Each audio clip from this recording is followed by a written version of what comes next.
All right, let's talk about curiosity for a minute. I have to tell you, I had so much fun being curious about curiosity. Like, you know, ruminating on it, thinking about it, pulling out experiences that I've had. So I want to ask you guys, what are the properties of a curious person? And we're going to read this quote too, because it's so fun. In fact, let's do that first. Jen P., can you read that quote, that Walt Disney quote? It's on the first page. We keep moving forward, opening new doors and doing new things because we're curious, and curiosity keeps leading us down new paths. Yes, I love Walt Disney. I love his brain, his stories.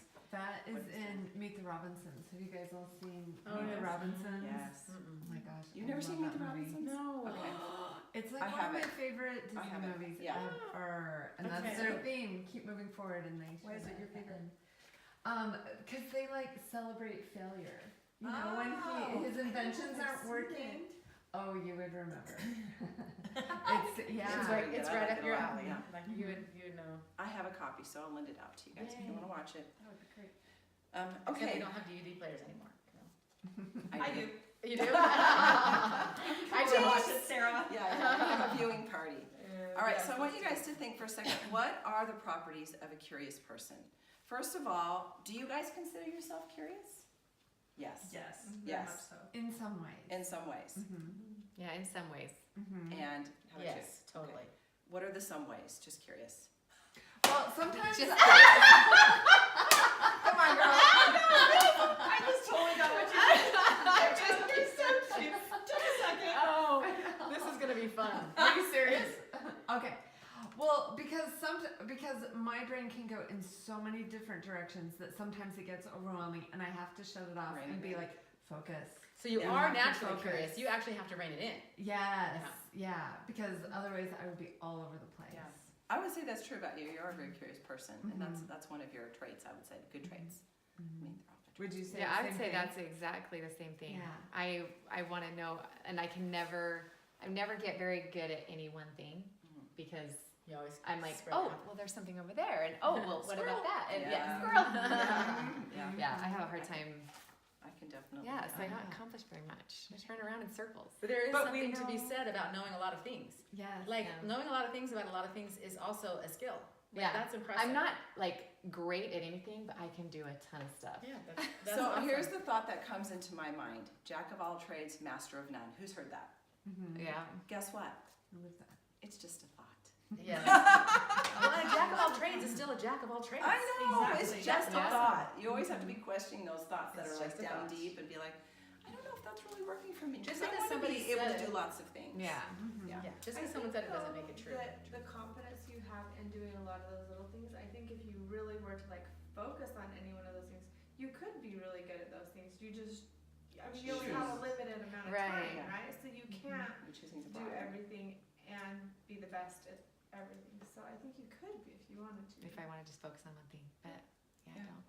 Okay. I'd get bored. That's good. And that's part of it too. Yeah, it's just being. It's okay if that's true for you. So when I think about a curious person, I think of my grandfather because he was very curious. But I actually, I didn't think of him as a curious person. I thought of him as a person that loved to meet other people.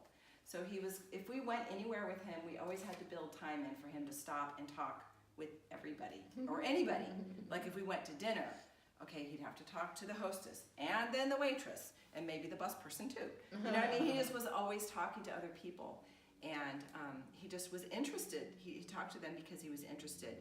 And then he had so many incarnations of his career. So I'm getting ready to write his personal history, which is why I'm like, he's on my mind.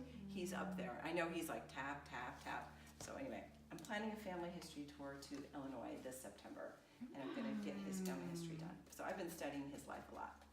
And so anyway, he was a farmer, and then he was a business owner, and then he went to barber school, and then he made spoon rings, and then he traded antiques. Like, he was the kind of person that really did everything.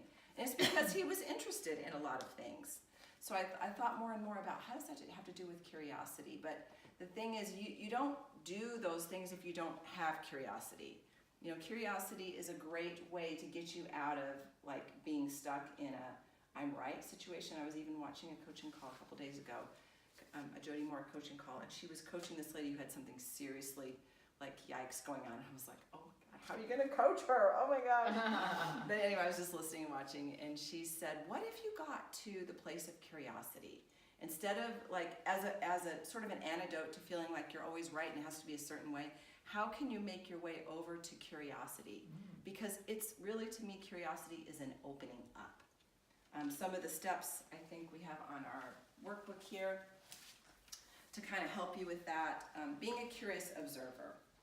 You know, instead of just observing, there's plenty of people that observe from a different perspective, right? But when you're a curious observer, it means you're open and you're observing without judgment. And there's so much power in that. I teach that so much when I'm teaching yoga, because it's like, okay, let yourself just be an observer, mostly of your thoughts and your emotions. Instead of putting meaning, you just like, oh, there goes that one again, and there goes that one again. It just keeps you a lot more open. Being a noticer. So when I was teaching meditation and mindfulness, huge. In order to be mindful, what that means is you're just completely in the present moment.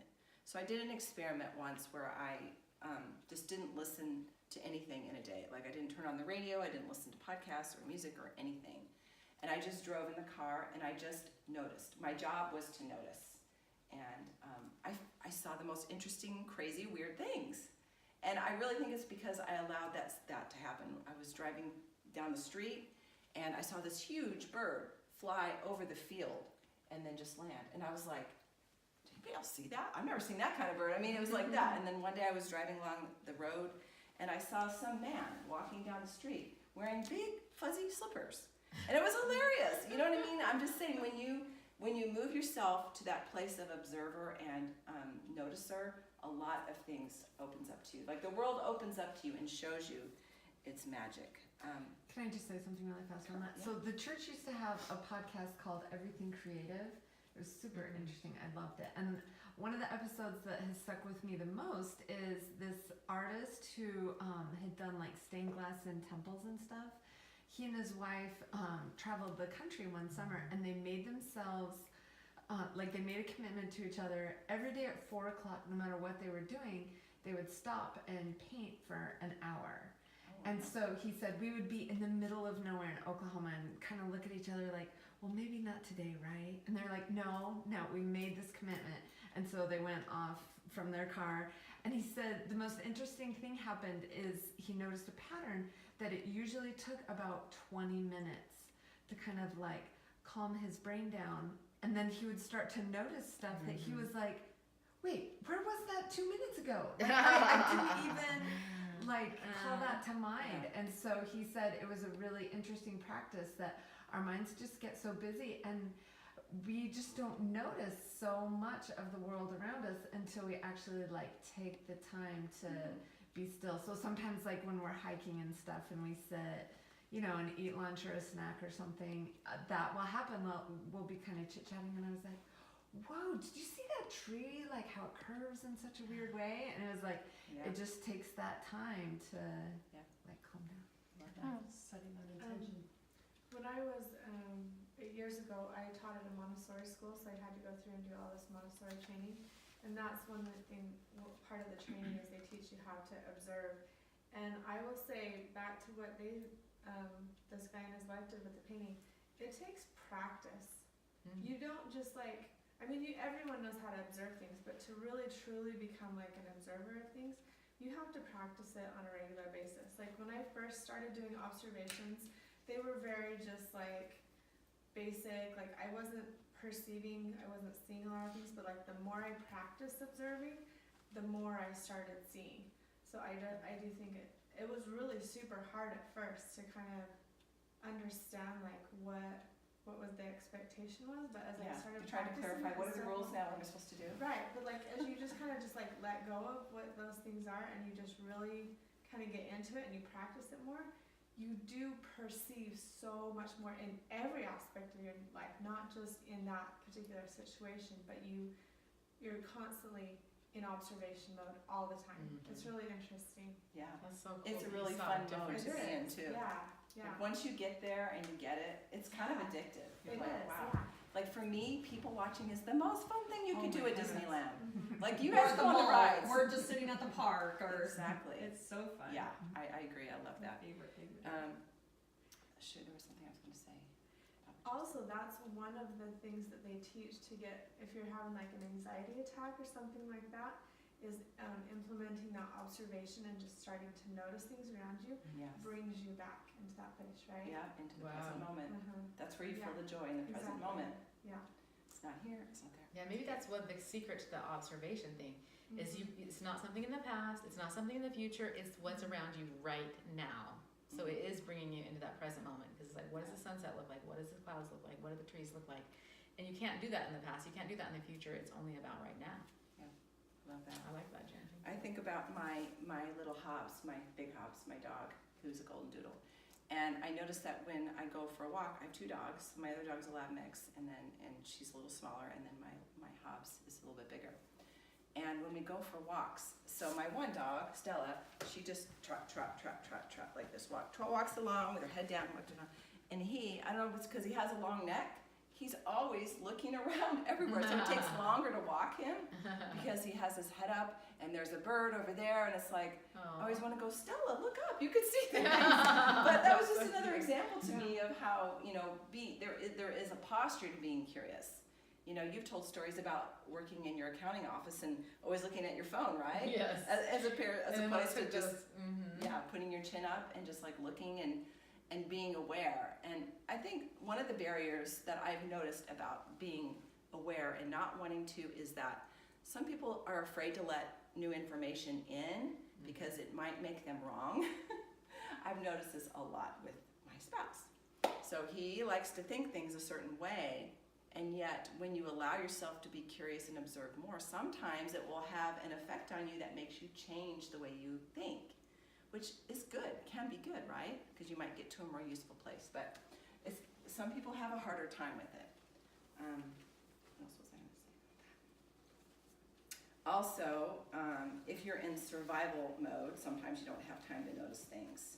You just kind of head down, hunkering down, getting through what you need to get through, and that's okay. Sometimes that's necessary. So a couple of steps to honing your curiosity. Head on a swivel. So tell us about that, Sarah. Oh, just when we were talking. Keep your head on a swivel. It just totally reminded me of like when Rustin was a football player, and when you're a receiver and you're going out for a catch, you cannot just be focused on the ball because someone's going to totally take you out. So they're always like, whenever he would get hit by someone he didn't see, the coaches would always be like, Rustin, head on a swivel, head on a swivel. So you just always have to be looking around, to make sure nothing's coming that you're not noticing. So anyways, that's just what made me think is like, yeah, like if you're not in survival mode, then be like Hobbs. Hobbs has his head on a swivel. Hobbs has his head on a swivel. That big Totally. old neck is looking. It's like, what is looking going on around me? What am I not noticing? What am I not enjoying? Yeah. Because lots of times I feel like when you're not noticing things, like after my sister died, this is when I really felt like I woke up and became a noticer. All of a sudden, I just noticed the sunsets, and I was like, how many sunsets have I wasted that I didn't notice? I mean, it makes me so sad. Every night I should be out there like, okay, it's 5:30. What is it going to look like tonight? It just makes me sad for all the times. And I noticed the trees, and because I started painting also around a little after that. But when I started painting, it was like I noticed every tree, and I would just sit there. I could not try to think about what color I would mix together to make the leaves, or what colors I would mix together to make the flowers, or how I would shade the clouds to make it look like it's the right shape. It was just like my brain couldn't stop noticing shapes and colors and shadows. It was crazy. You definitely have the mind of an artist. That's Oh for my sure. Especially when I turned it on. You know what I'm saying? I was like, yeah. how did I ever go on a run and not notice this tree looks like it's dancing, and this one is like posed, and this one is mad, and I was like, it's so fun. So addicting. My mom is like that. She's like the most creative person I've ever known. And when she gets she'll help me design things, and she'll say, okay, now what do you want what's your function of the room? Whatever. She has a list of questions she asks me. And then she'll start, I don't even know how to describe it. It's like a torrent of ideas come out of her mouth. And she's like, or we could do this, or this, or this. And I'm like you guys, sometimes have to shut it down. Like, it's too much, it's too overwhelming. So I understand that, but actually that works in her favor. Like, there's no problem she can't solve because of the way her brain works. She lets it open up this much, and then this much, and then this much, and probably to infinity and beyond. Because it's like so amazing the way that brain works. So I would say keep your mind open, and we're going to talk about that in just a minute. We're going to practice new ways of thinking.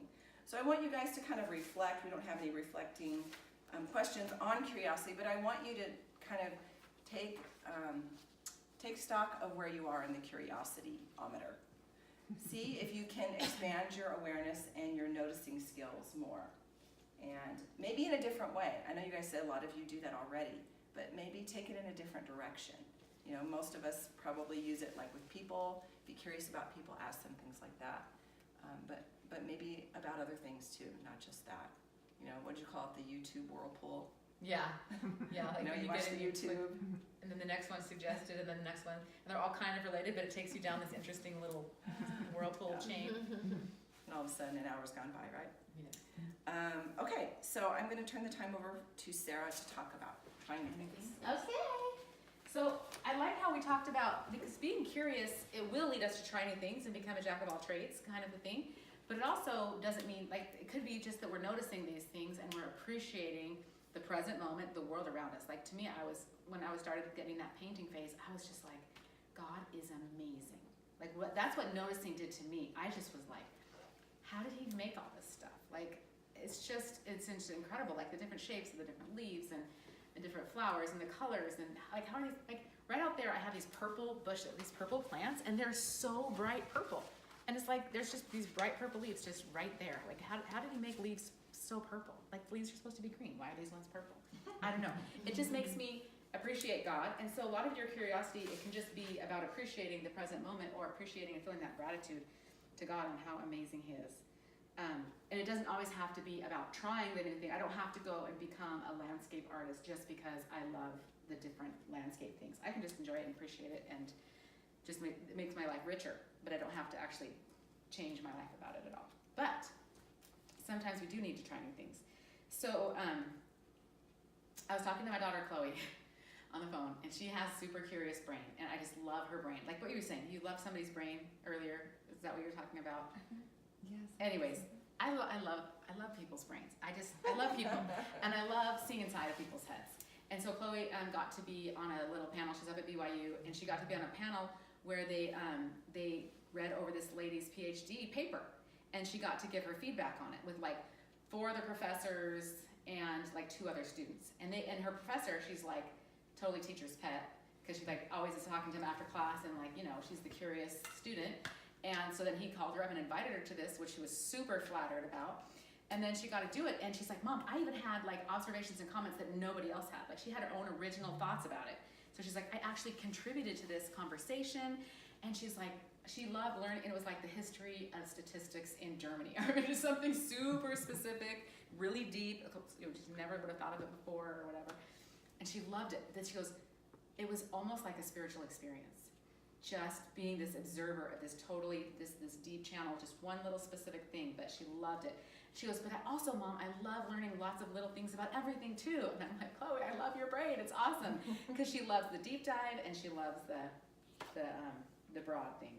And it really is a spiritual experience, I think, when truth is light, truth is knowledge, truth is love, truth is power. And it's like the more truth we have, that's what happens when you're curious. You just learn more truth about everything's part of the gospel. Every truth is part of the gospel. And so it is a spiritual experience. Yourself too, when Yeah. that happens too.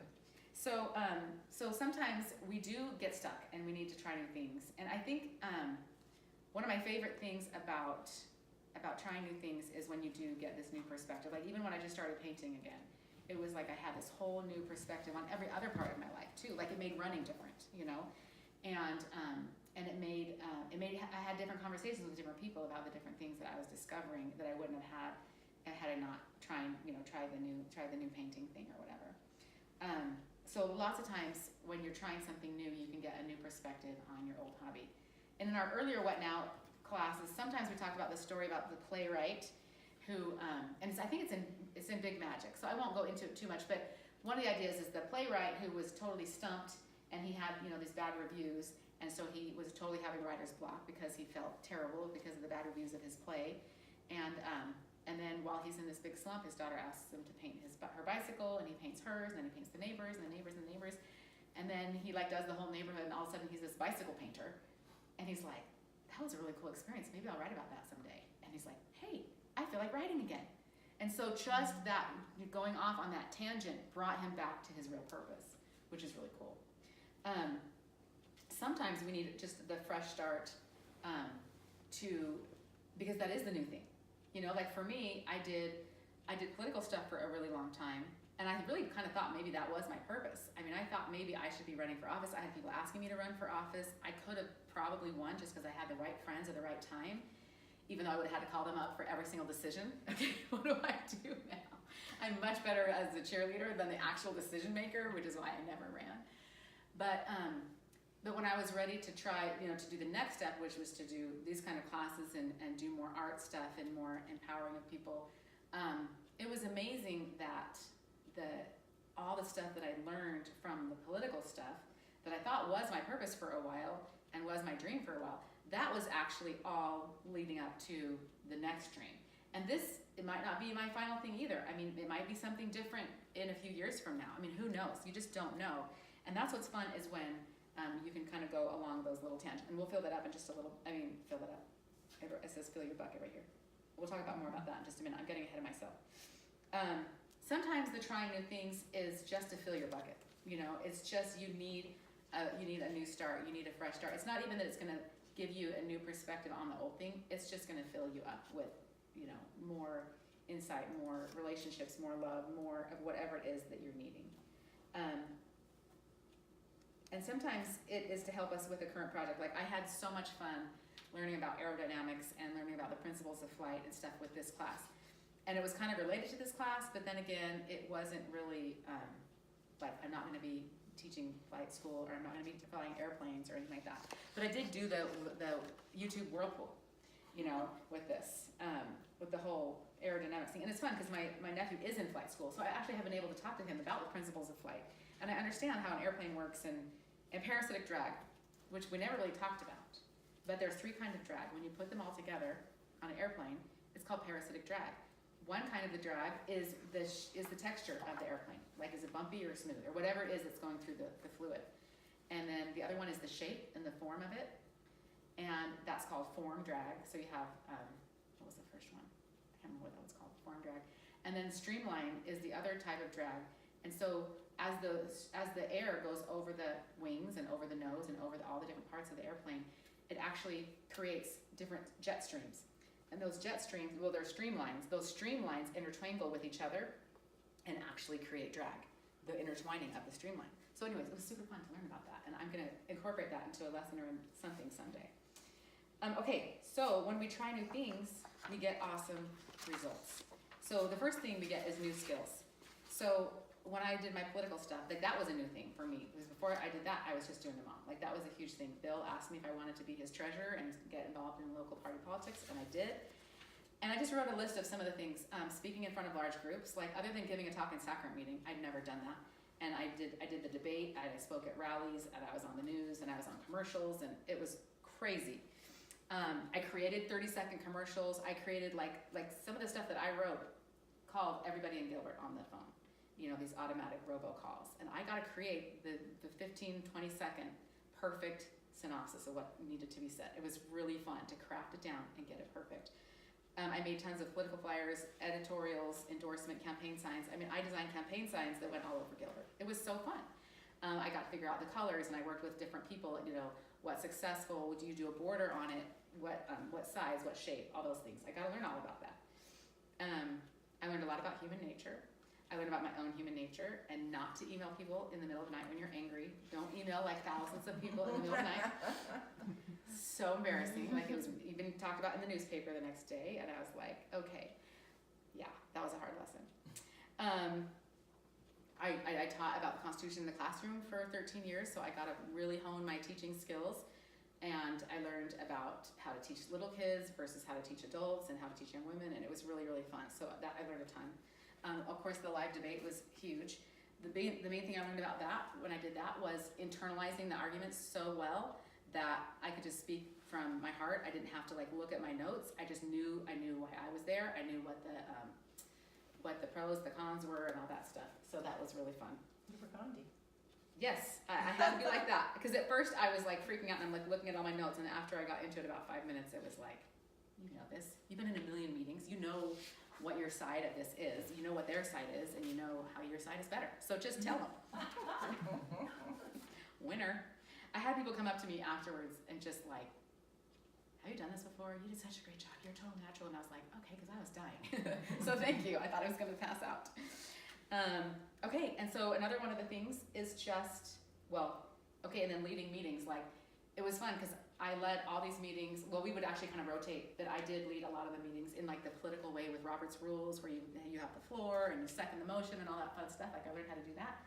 But then after that experience, I mean, I was in charge of, I was Girls Camp stake staff, and then I was in charge of a huge section of the temple cultural celebration, and then my husband and I were the chairman for Trek, and I just felt like all of these different practicing things would like lead to the next one, lead to the next one, where I got a bigger and bigger assignment, and it's awesome.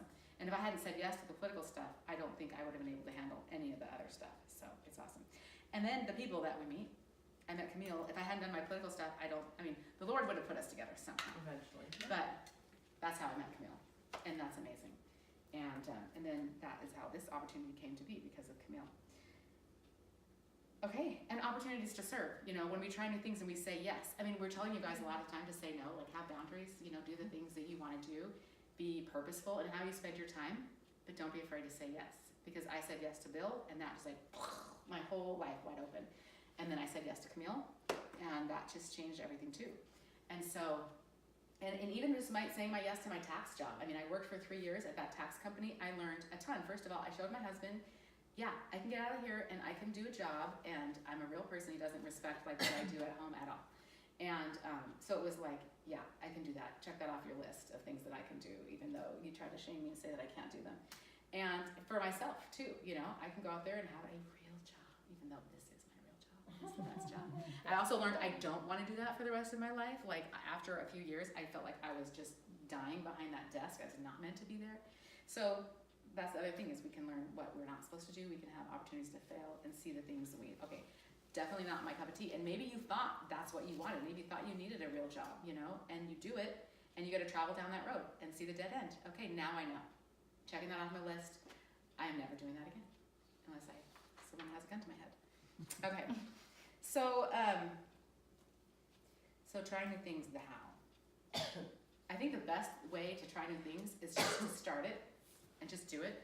Like Camille and I with this class, and lots of times with my Tree of Life challenge, I just put it out there and made it happen. I didn't have it all figured out before I started, before I committed to it, but you can just, you know, make that commitment, get the word out there, and get started on it. You don't have to wait until you're an expert. Bill, at our last class, when he was talking as our guest speaker, he talked about on-the-job training, you know, and him and his brother would be like, okay, we want to try a new compound in this cement. We need to experiment with this. And they would just experiment on the job they were doing, and they would just figure it out as they went along. And if you wait until you have the perfect compound or the perfect lesson or the perfect flyer or the perfect workbook already made, I mean, that's why you guys are getting your workbook pages as we go, because we're creating them as we go. If we had decided to have this entire thing all just completely delineated out before we even started advertising, it would probably never happen. So we just had to get it started. And that's called on-the-job training.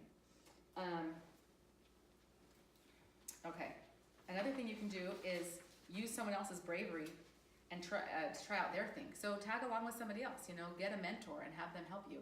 You don't have to just go into the thing all by yourself. My political stuff, I totally rode the coattails of these guys, and they just taught me everything that I learned. And I mean, I didn't just go and sign up to be the treasurer on my own. I mean, I had Bill ask me, and then he taught me, and then I met Victor, and then I met Dave, and I met so-and-so, and pretty soon I was just surrounded by all these people who were like experts in that, and then I just learned from them. But you don't have to do it on your own. Okay. Do you want him to do the journaling, or are we just? Yes, that's right. That's where I was just looking at the journaling. Okay, so let's talk about, well, first of all, I want you guys to look at my fun list.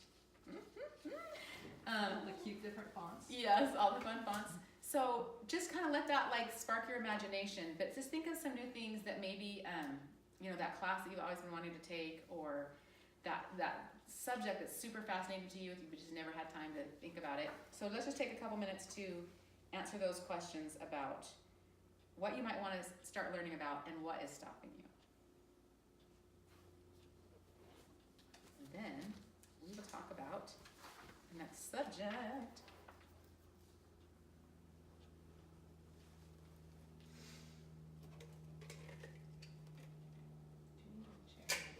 Huh? Do you need a chair? No. To sit down. No, I'll just stand here while they're writing. It's all good.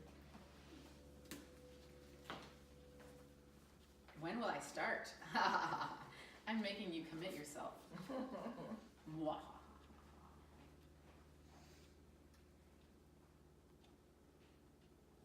Are you playing some music? I'm looking for it. My playlist has gotten so long.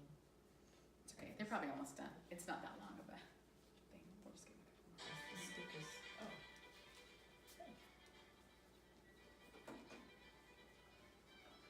All my Baroque is upbeat music. So. Come in for chocolate.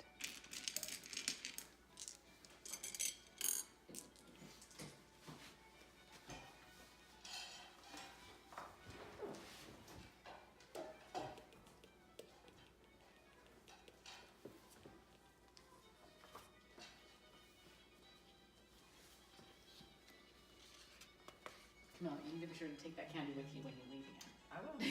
Don't leave it here. Happily. Okay, I think I had a hot flash yesterday. What You happened? have one doctor. Describe it. She is fabulous. Okay, all of a sudden my cheeks were just totally flushed. Your cheeks get flushed because I also had an ice cream cone and I haven't had sugar in like 5 days. So I was either having a reaction to having the ice cream, or I was having a hot flash. But my cheeks, I Was would it look just like there or was it everywhere? no, it was my whole body. But my Okay. cheeks were really red and hot, and then my whole body kind of felt hot and sweaty. Okay. But I was like, did I eat? Because I ate out. I ate downtown Gilbert, and I was like, we ate in the shade, but I felt like I must have been sitting in the sun for like an hour. Is She's how I like felt. trying to get But I down had to to the nitty gritty. What's going on? It might have been. I love it. Okay. Hot Is that what a hot flash feels like? Like, It's does like it affect very- your skin? Ask some Yes. hard questions. Okay. Yeah. I think I had one yesterday. I think it's my Okay. first one. I'm a lady I'm that so I like, scared.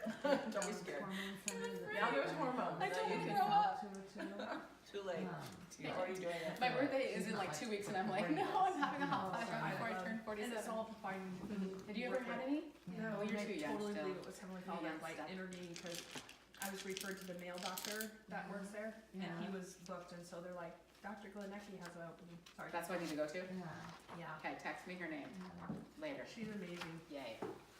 Anyway, so I ended up going to her, and after like some of the questions she asked, I'm like, oh yeah, I'm so glad it was a woman. It was pretty. That's awesome.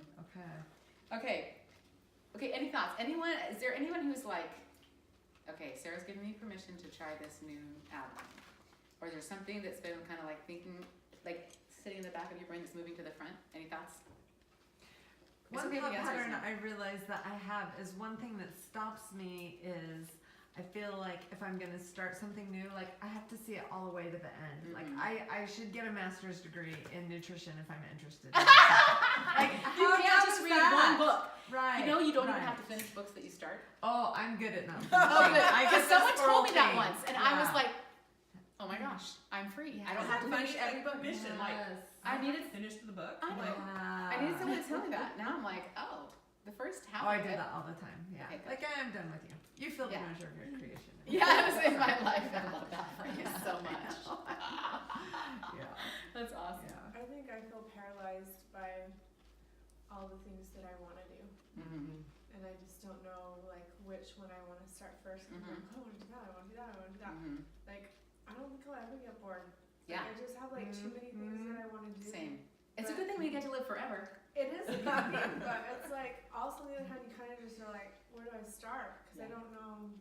Yeah, I don't know. that's where inspiration comes in. That's where Heavenly Father will help you know. Mm-hmm. Okay, this is the direction to go down. And we'll talk about that in just a little bit. Because Mentors that and is really, coaches will help you with that too. I'm just that's saying. true. Working with a mentor or coach, they can help you with that too. Yeah, can I Because hone sometimes in you're on- stuck in your own brain. It's hard to be objective. Yeah. You know. Well, I think there's also a time and a place for different things, right? Exactly. And So- just because you started one thing, like it's okay to not do it. You know, like I literally started a bracelet company the year after my sister died. So 2011, we had a family reunion, and we did this really cute activity with like cut up T-shirts, and we made bracelets and headbands and belts and all this fun stuff. And I was like, oh my gosh, I want to make these and do bracelets and da da da da. And I got super excited about it. I felt really compelled to like open an Etsy store and make these cute bracelets. And then I got some fabric and I tried a few and I was like, this does not work. This is too bulky. The tie is too big. And I was like, is anyone gonna even like this? And the idea was just gone. And I completely forgot about it. But it was surprising how quickly it went away. And then I started my bracelet company in 2015, 16. And like 6 months into it, I was like, oh, I started the bracelet company like 10 years ago. And I totally forgot about it. And it was almost like a little precursor to what I was gonna be doing later. Like, it is what you wanna do, you're gonna love this, but it's not time yet. And so, just because we start on a path doesn't mean you have to finish it. Like the book thing, you can start being really interested about cameras or photography and play around with it for a while, and then maybe something else is just gonna drop away that is way more important than that. And that one didn't have to finish. Like, maybe you weren't supposed to be a bracelet maker. But it was You know what I'm like maybe saying? a part of Exactly. that journey. Part of your Exactly. foundation. Yeah. All of it is. It is. You know? But just because you start a project or something, I mean, I know we want to finish, but at the same time, if there's something that more important that comes along, you don't have to, okay, maybe that was just for a little while. Like, maybe you're going to do your blankets for a couple of years, but you don't have to do that for the rest of your life. It's not like because you started this company, you put all this work into it, now you have to do it for 15 years or you're a bad person. That's what I've been thinking about a lot this week because the thing that kind of put a little bit of fear into me, like last night, I'd gone to Goodwill and the one just right up here. Yay! Okay, I saw they probably had 6 or 7 weighted blankets at Goodwill. Wow. And I was kind of like, Like yours with the stuff in the oh pockets? heavens, no. Oh, Not like okay. mine, just like generic different ones kinds. you buy like at Mhm. the store or whatever. I mean, they weren't like really super nice ones or anything, but I was kind of like, is it just a fad? Like, is it gonna be popular for like a year or two and then just kind of like people like, oh, whatever. I don't know, do you know what I mean? Mm-hmm. Sure. But I think right now it's still the time to do it. I think I can't worry about Right. that part of it, but I need to start thinking ahead, like what's next, right? Exactly. Kind of open up the possibilities. Like, It'll maybe come it's to you this, too. but then it leads to this, but It then it does. leads to that. And that's So, where the adventure is. yeah. That's what's so fun. Like, you never know. You never know. Someone might come up to you with another idea and you're like, oh, that's gold. That's fire, you know? Yeah. And you'll just feel it. Sometimes I feel like when we're reading a book and we don't necessarily finish the book, I think it has so many like metaphors to that. Like, we get to a point and we stop reading. Like, have you guys ever read a book and then got to a point you're like, oh, that's what I needed to learn. Right, And then, that's why I and was then we here. stop. Yeah, and then we stop Totally. reading that book because I feel like we got to the point where we needed It the filled book. the measure of its creation. Exactly. And so then like we just keep going along and maybe And not same with get some friends even, like the table of influence thing. I mean, sometimes there are certain people, you were supposed to learn this thing from them, but they don't have to be your best friend for the rest of your life. Exactly. You know?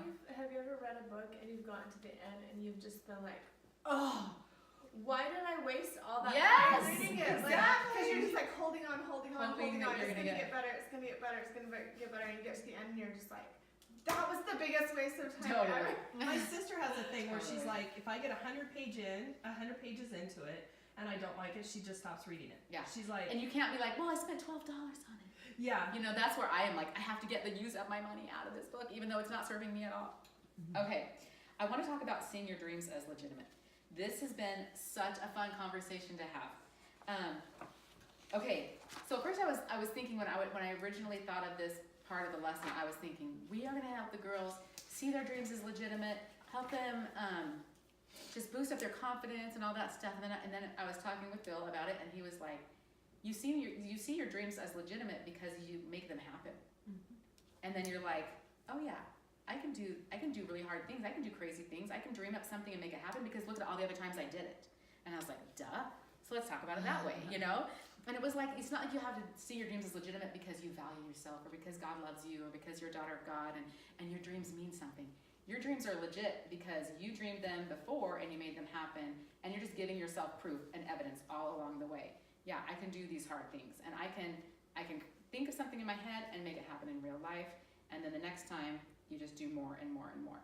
So you just really have to be confident enough to start that trail. It's kind of like the faith. You got to plant the seed and then see what grows, and then you know that seed is a good thing. So it's like, you know, start on the dream and see what happens. And then if it's God approved and if it's the timing that you want, then it's gonna happen if you do the thing, you know?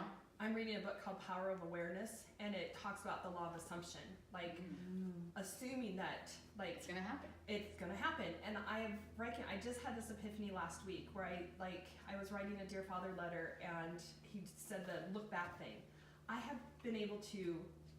always gotten what I've gone after, always. Like, That's amazing. always. Like, I've had that power assumption. My number 8 child is like the perfect example of that. Like, I was pregnant with my 5th, and I thought he was a boy, and we couldn't come up with a name for him. And anyway, I was 8.5 months pregnant. I'm like, well, we gotta figure out a name. Like, I feel like this is a boy, because she was so strong in my belly. Anyway, she came out, she's a girl, and I'm like, oh, I gotta do this again, because I saw this little boy.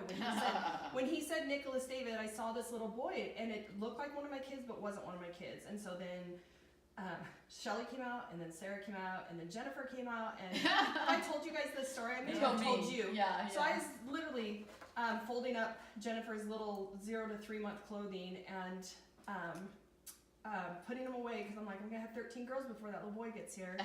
And literally the Lord said, thanks for bringing those 3 little girls. I'll bring your boy next. 5 years later, he sends them.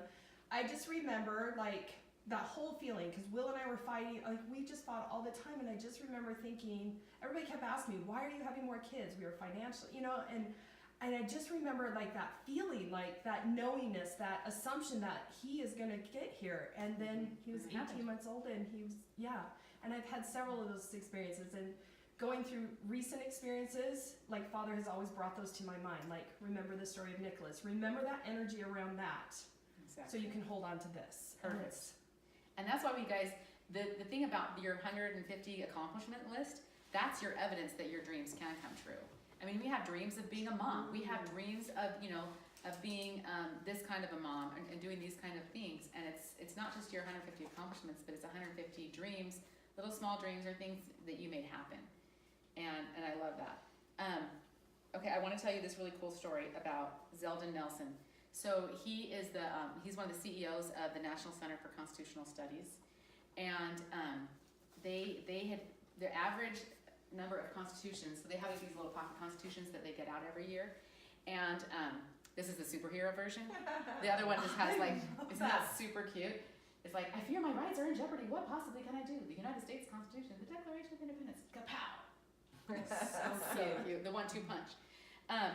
So anyways, he got with his staff, and they were doing $50,000 to $60,000 a year, and he got with his staff and he said, okay, you guys, I feel really inspired that we're supposed to get out $1 million a year, get them into the hands of the people, $1 million a year. And they were like, okay, that is like 50,000 to $1 million a year. But they, he totally felt inspired, and they started getting on it and exploring new ways. Okay, how can we think differently? How can we get these out there? What can we do? One of the things that they did was they sent 2 to every single school in the entire United States, along with the More Perfect Union movie. And so that was 240,000, like right there. And anyway, so they had all these, innovative things that they started doing. And Zeldin, he got out there, and he felt totally inspired. So he actually went down and made the order for the $1 million. He put the down payment on the order, like way before they had them paid for, or had sold them or anything, even before they knew how they were going to get them all out there. He just went and did it because he felt like it was totally inspired. And when it was time to pay the rest of it, he did not have the money. And he was just like literally on his knees, and he had to pay the bill soon, and he didn't know what he was going to do. And he just prayed to God. He's like, I felt like this was something that I was supposed to do. I put down the down payment. We've got this plan, but we don't have the money. Where's it going to come from? And meanwhile, in Idaho, a previous donor, super wealthy guy, is driving down the street. And the Lord is like, call Zeldin Nelson. And he's like, okay. So he pulls over, calls Zeldin, and says, Zeldin, I feel like I'm supposed to call you. Zeldin is literally on his knees praying for the money. And he tells him, I need to pay for the rest of these constitutions. I have to finish this payment, and I'm trying to get $1 million out this year. And he's like, how much do you need? And he wrote him the check that very night. I love that. Wow. And And guess that right there is the law of assumption. It is. Like, He just same did it. with you guys not creating these, but just starting the Yeah, class and doing Just it. do it. Are you rubbing Okay, your yes, knees? I'm so tired. My legs and everything. But guess what? It gets better. Hold on. Go ahead. So that year, they got 1.4 million out. The new average now is 1.2 million every year. It's the average. is 1.2 million. So then, a little while ago, he had a meeting with his staff and he says, 100 million. 100 million, that's 1 in every 3 people's hands in the United States. And guess what the people said? Okay, let's do it. We're gonna make it happen. Do you know how hard it's gonna be to get 100 million printed and copied and sent out? You know, I mean, it's like a huge thing. But they're just like, we're gonna do it. And one of the ways that they did it, well, they haven't done it yet, but they're in the process of it. And first of all, they bought into the dream, right? Because they knew what happened before, and before it was like mind blowing. Like, there's no way. We can go from 50,000 to 1 million. Like, it happened. It's the average now. It's the average, that's what I love. So now, the 100 million, one of the things that they decided to do was to customize the covers. So like companies, so the freedomfactor.org does these, and companies can call up, so there's like a Harley Davidson one. And then there's like your organization could order like 50 of them. And like all your people could have one with your cover, your style, and you pass it out and you get advertising on it. But they're like, who cares what the cover looks like? People want to get them out there. Like there's so many organizations where freedom and liberty is like one of their basic things, one of their basic tenets. And their people love it. So that's just like brilliant. But it was something that was totally new, outside of the box thinking. So I love it. Love that story. Awesome. Okay. That is awesome. I was gonna say that just reminds me of that Jody Moore episode. Camille and I reference it. The title of it is "How is None of Your Business." And she talks about how, like, as humans, we want to know the end. Like, I know. okay, if I'm gonna start down this path, You better then tell me how. yeah, I want to see from Mhm. here to the very end, Yeah. and we just never He's get like, that. Yeah. Trust me, you don't want to know how right now. It's gonna suck for a while. Could you imagine if, like, Joseph Smith, could you imagine if Joseph Smith knew all He this knew? stuff? Or even Christ. Like, Yeah. I just, Even Or us, any like in of the us? pre-existence, Yeah. in the Yes. pre-existence, we Yeah. knew, but we didn't really know. I don't think the emotions were there. Like, we didn't know that the We didn't emotions have were bodies. Yes. We didn't know what it was like to feel No. pain. You know, I mean, we could imagine. We're just so excited. And we trusted God Mhm. that it would be worth it, and then we'd eventually get back to Him. But yeah, it's a good thing we didn't really know. We would have all no, thanks. Hard pass. Hard pass. Okay, Camilla, I'm passing it over to you to talk about. Are you starting off? Yeah, we're going to talk about because we got to get to finish our art project. So let's. I'm skipping a couple stories. I wish I could tell you later. Ride the positive energy wave. Okay. Oh, that's right. I think I was going to tell you about this. All Yes, right. yes. So riding the positive energy wave. Oh, this is one of my favorite things. Yes. So, you know, we manage our energy in the best way possible. And we talked about in our first lesson the importance of managing our time, but we're going to talk about the importance of managing your energy. So I'm going to ask you guys how you felt, those of you that were here last week, after you left the class. Remember what we did right before we left? The dance party? Oh, I loved it. Okay, and then when you left, what'd you do? Went to lunch with Michelle. And how You was kept it? the party It going. was good. Oh yeah, we just kept the party going. No, we love dance. Like we do a dance off in because it's seeking discomfort, and we're big advocates of seeking discomfort. yeah. And a lot of people. We just taught a young women's class Tuesday night, and it was these girls. But once they got into it, Yeah. So no, Yeah. we love dance offs. Awesome. All right. Did you guys do anything in particular after you left? Normal stuff. Okay. Ran a bunch of errands, but then the next morning when I ran, I was like, "Ooh, running is kind of like dancing for me." So It is. yeah, It's that was moving your fun. body. Yeah, definitely. Mhm. So when we talk about riding the energy wave, there's a couple of means. The one that I'm going to talk about first is this: using the energy that you have from whatever you just did to transfer it to the next thing that you do. So in this situation, it was dancing, but it could be anything. You know, I've had so many experiences where I've had something difficult to do, and you know, like the IRS story. You guys know the IRS story? Like I had to call the IRS, which is like the most humiliating thing I could think about doing and a difficult thing to do. I used to have a business working with 2 other women, and we ran holistic conferences. And somehow I was in charge of the money. I'm not sure how that fell to me, but that was my job. And so I was in charge of getting the taxes done and stuff. And I had failed to do something, and we were tardy on something. And someone was telling me, all you have to do is call the IRS and ask them. So, and we had a fee. We had a fine that we had to pay. And I was like horrified because I didn't want to tell the other girls that I had like fallen down and now we're going to have to pay extra. So I was putting it off, and someone said, you can just call the IRS and ask them to waive the fee. I was like, no, what? You know, and I tried it. I just was desperate. One day I just like, okay, I have to. Well, actually, the reason that I made that call is because something really great had happened and I had a lot of energy and I was like, have you ever done that? Where can I put this energy? I've got this good energy. I don't want it to go away. I need to use it. So I went right to the phone number. I called the IRS and I talked to the nicest person ever. And he was like, yeah, no problem. We'll waive that. All of that angst that I had, for what? Nothing. But anyway, the point is I used that energy to use it. And then you guys can do that too. You can craft what you need to do. If there's something you need to do that you know is going to be difficult, you can plan your energy to do something that you know is going to lift you up.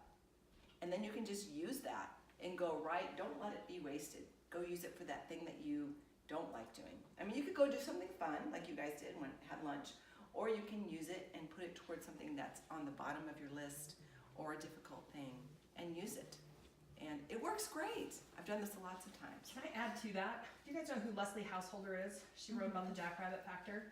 Anyway, I took her Genius Boot Camp one time, and she talked about she talks about in her book too, like you just move forward. She talks about a bank statement, like she got some insufficient funds, or I don't remember exactly what it was, but she kept, like I felt like you were following your intuition when you like had all this energy, and then you had the thought to call the IRS because you had that energy going.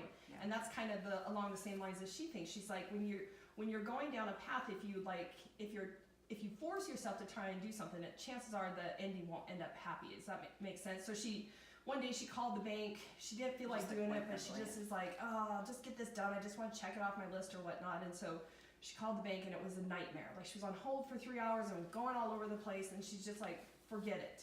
Well, then she just put it at the back of her mind, and then she's going down the road a little bit longer, and the idea popped in her head, call the bank. She was on the phone for like 3 minutes, talked to the supervisor answer, and she's like, oh yeah, we'll totally take care of this. And it was just following that intuition, like not forcing things, but just kind of like when something like that pops up, just to follow through with that. And so that whole, like reading all of that stuff and going to her Genius Boot Camp, like seriously, I still do to-do list, but not like I used to. Like wait till the timing is right.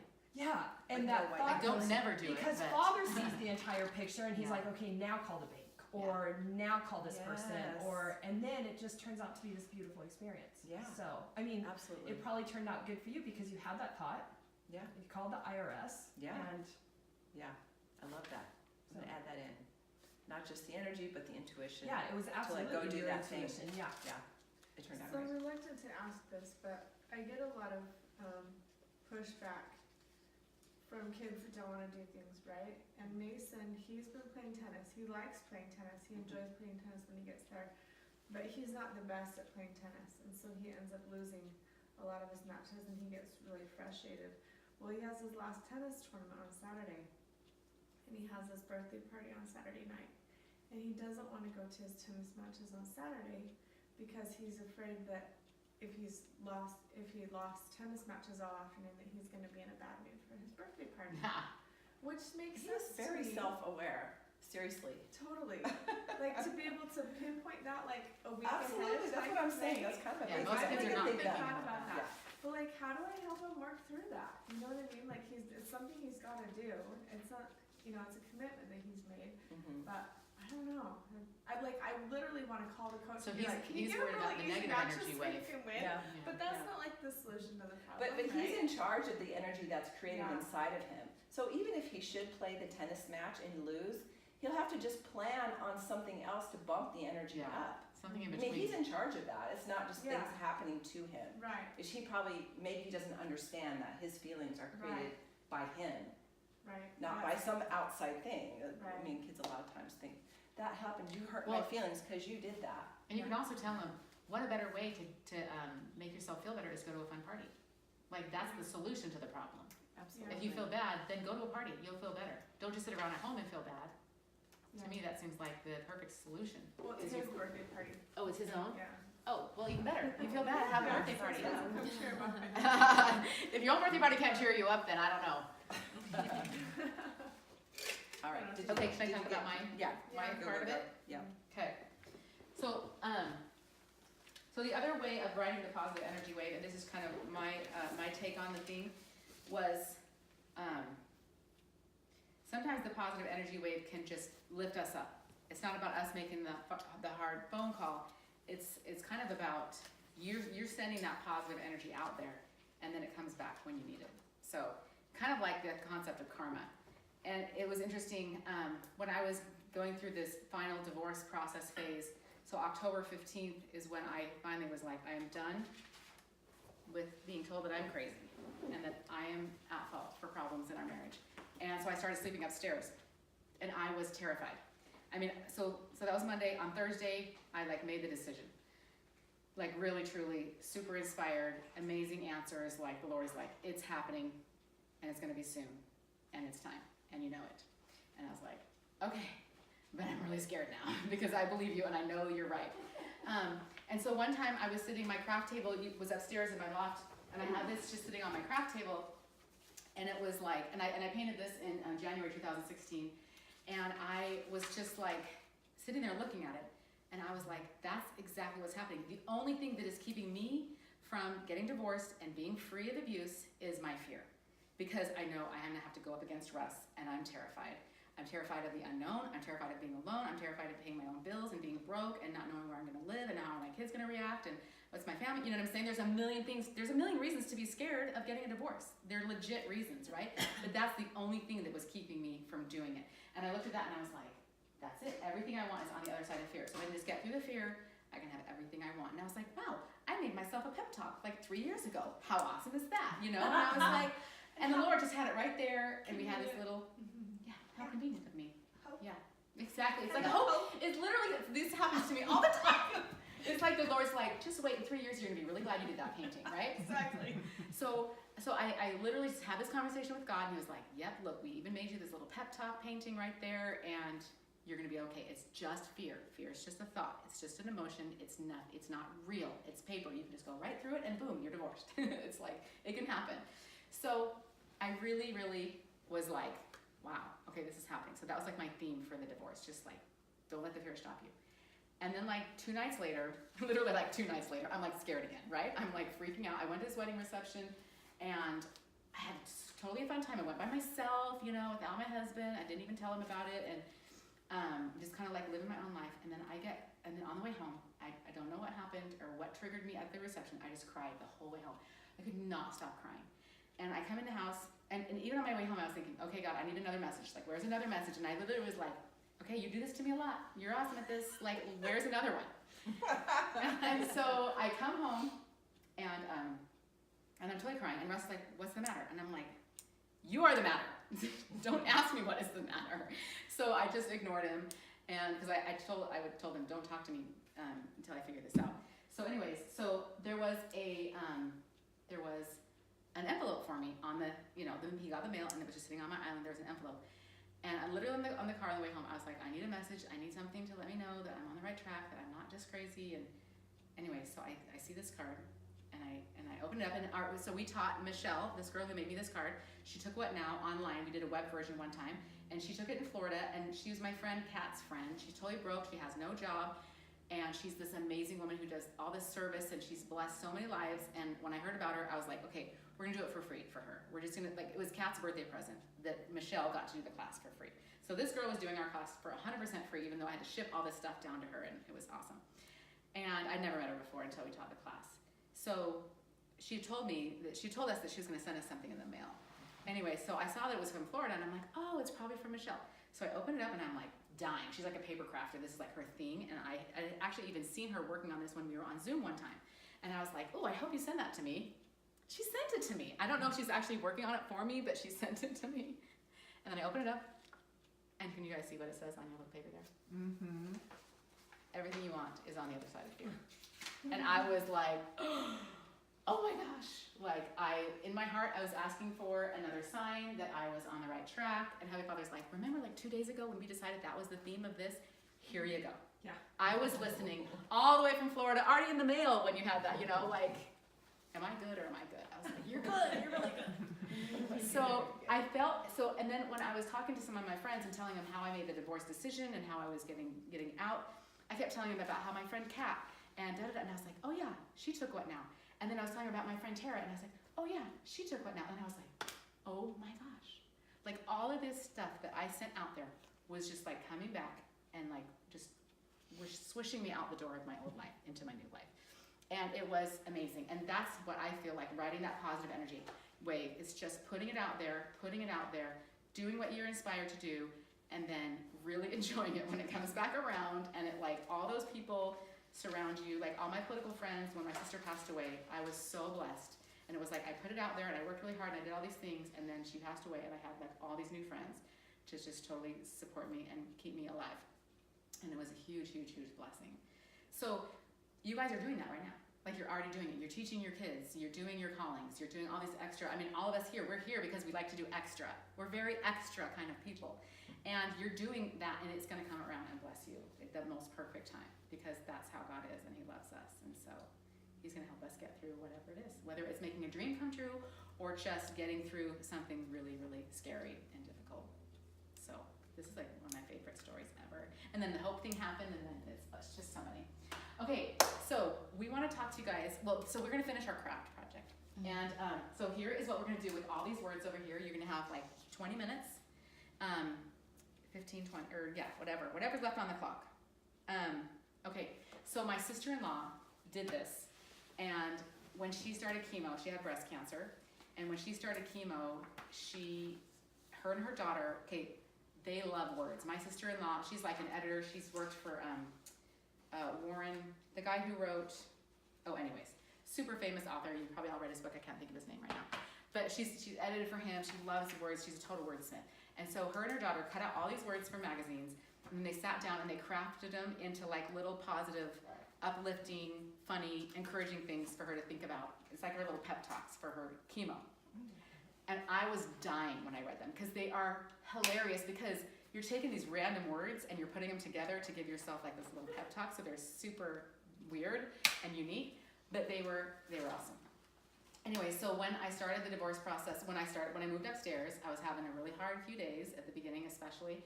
And so I decided to do it for myself. So I was gonna make myself my little pep talks for the divorce process. And so, oh my heck, best therapy ever. It was so fun, because like I spent a whole day just cutting them out. That was really fun. And then I started putting them together, and then I kind of got addicted. Okay, so this is my first one. It says, for the record, I am like silly putty, spandex, and steel, a happy woman with stories and a molten metal heart of gold. Yes! Don't be afraid of these crappy rainy days. They're educational. I found the word crappy. I'm like, I'm so using crappy. And this one is just kind of silly. It says, I was alone in a room with a pair of dinosaurs. When you choose safety, protection, trust, and love, you're taking control. Here's your escape plan. Fight your way to the mountaintop. You're worth it. Don't be afraid to immerse yourself in nothing but his radiant love. I don't picture myself alone and bitter. I will grab a tissue and move on with a smile. I love that. Isn't that amazing? And it's just fun. Like some of these were phrases, but then you just mix them all together. And then some of these, I cut up the phrases and just use the words. So it's really fun. Like I use "don't be afraid." You know what I'm saying? So it's like when you go over there, there's some that are in phrases, but don't use the whole thing if you don't want to. But if it's the perfect thing, use the whole thing. Is this the one you worked on at my house? Yes. Yeah. I think we finished it up over there. Yeah. Yeah. Red alert. You are not crazy, not crazy. Look what's inside. 100% sweet and snuggly. You're so sassy. Yeah, sweet and sassy, or snuggly. Welcome to your new normal. It's good to be free. Time to shine. Oh, those are Aren't they so cute. It's so fun. I want you guys to do this so bad. I found there are no shortcuts to making mistakes, but I don't suck at vacuuming.